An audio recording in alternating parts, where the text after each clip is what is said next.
Bonjour à toutes et à tous. Nos salutations vont à l'encontre de tous les sympathisants de Yafine Production, à l'encontre aussi des autorités administratives, coutumières et religieuses. Nous saluons aussi tout le monde sportif, nos partenaires, les bonnes volontés, la population de Malika, particulièrement celle de la cité Sonatel où se joue le tournoi. En prélude à la 7e édition, nous tenons vraiment à faire un point de presse pour innover d'abord et mieux préparer cette édition pour plus de visibilité. Fouillant nos archives concernant la 6e édition, nous avons organisé un tournoi avec 2 catégories, Benjamin et Minime. À cet effet,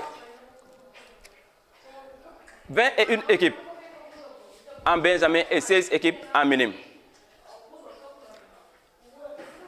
Étant donné que les joueurs évoluent avec des licences,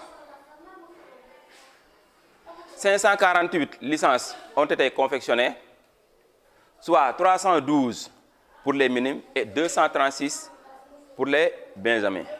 Ce qui nous donne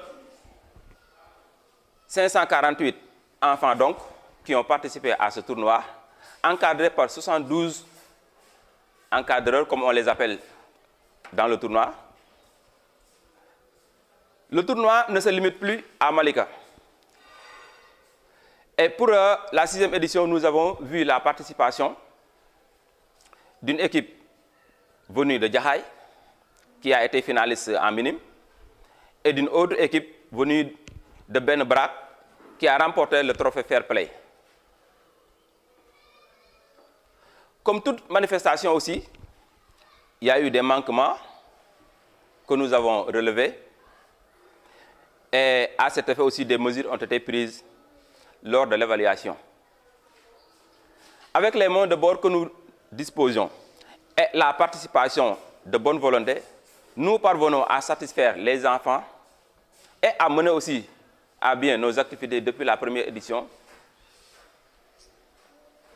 Pour cette 7e édition, nous lançons un appel à l'encontre des autorités administratives, surtout les autorités administratives. Le monde sportif, nous les incitons à venir s'approprier le tournoi qui commence à dépasser les limites géographiques de Malika. Comme je l'ai dit tantôt en haut, nous avons eu la participation de 2 équipes. L'une est de Jahaï et l'autre est de Ben Brak. Étant donné qu'à part les navétanes organisées par la zone 11 de Malika, ce tournoi est la plus grande manifestation sportive organisée ici à Malika.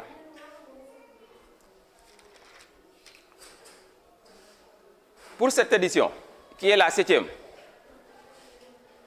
le début des inscriptions débutera le 6 novembre. Ce sera un samedi, le 6 novembre 2021, pour le dépôt des listes. L'équipe organisatrice, c'est-à-dire la commission d'organisation de Yafine Production, communiquera le programme des inscriptions, les liens d'inscription aussi. Donc tout sera fait et communiqué via les réseaux sociaux et via aussi la chaîne YouTube de Yafine TV. L'année dernière, c'est-à-dire la 6e, lors de la finale, nous avons eu à recevoir un ami, un partenaire de Yafine Production.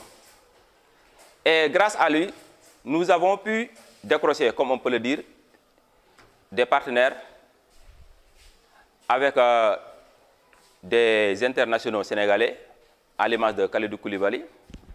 Il y a aussi Cheikhou Kouyaté et l'autre Hassan Djoussé. Et ce dernier même a offert à Yafine Production un jeu de maillot que nous remercions de passage.